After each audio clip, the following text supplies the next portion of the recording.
বন্ধুরা, আজ দেখুন আমি আপনাদেরকে আগের ভিডিওতে বলেছিলাম আমি যেদিন আমার রেড লাইম লেবুটি তুলব সেদিন আপনাদেরকে এর রস বের করে দেখাবো। তো দেখুন আজকে কত সুন্দর এর কালারটি এসছে, লাল আসছে, আরও অনেকগুলি লাল লাল হয়ে এসেছে। দেখুন আমি গাছটি দেখাবো আস্তে আস্তে ঘুরি ঘুরি আপনাদেরকে। এই যে একটা লাল হয়ে এসছে, এই লেবুগুলো দেখুন কত সুন্দর কালারটা এসছে, একদম লাল।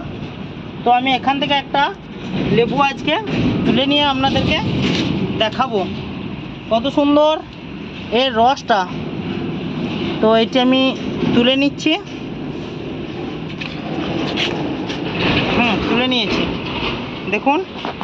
তো চলুন আপনাদেরকে আমি এর রস বের করে আজকে দেখাচ্ছি যে রসটি লাল হয় কি না।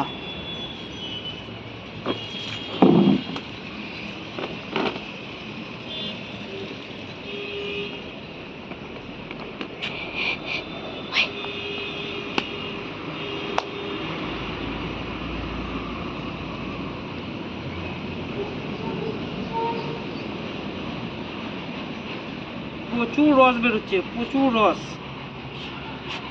হ্যাঁ, ভেতরটা একদম পুরো লাল এসে গেছে।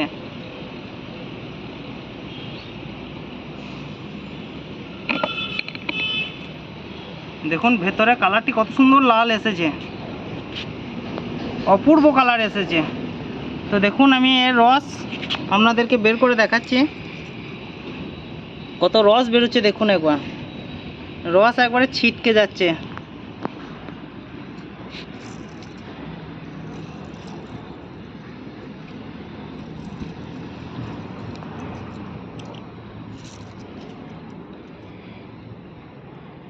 দেখুন কত সুন্দর লাল ভেতরটা হয়েছে, একদম লাল কালার এসেছে সত্যি।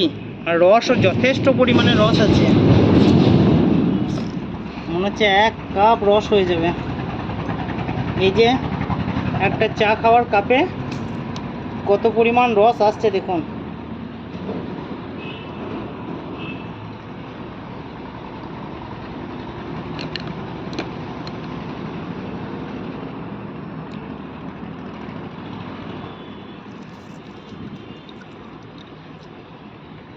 তো এটি ভাতের সঙ্গে আজকে খেয়ে দেখব এর স্বাদ কীরকম আসে। যে আমরা সাধারণত আমাদের যে দেশি লেবু খাই সেই রকম না অন্য রকম ধরনের স্বাদ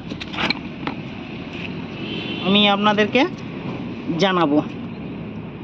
তো দেখুন এগুলো ভেতরটা কত সুন্দর কালার এসেছে, দেখুন ভেতরে একদম লাল টকটকে হয়ে গেছে। এটাও দেখুন এখনও ভালো করে নিতে পারলে এখনও হয়তো রস বেরোবে। আর রস দেখুন কতটা রস বেরিয়েছে, কতটা রস বেরিয়েছে দেখুন। একটা কাগজি লেবুর যা রস বেরোয় তার ডবলের থেকেও বেশি রস বেরিয়েছে মনে হচ্ছে। তো আমি পরের ভিডিওতে আপনাদেরকে এর স্বাদ সম্বন্ধে বলবো বা কমেন্টে। আর আপনারা দিকেও বলবো ছাদ বাগানে অবশ্যই এরকম একটি জাতের লেবু অবশ্যই রাখুন, খুব ভালো লাগবে। দেখুন খুব সুন্দর কালার এসছে লেবুগুলি, পুরোটাই লাল হয়ে যাবে। এখনও সময় হয়নি, এখনও আর যত দিন যাবে তত লাল লাল হবে। তো আজকে ভিডিওটা এ পর্যন্তই, সকলকে ধন্যবাদ।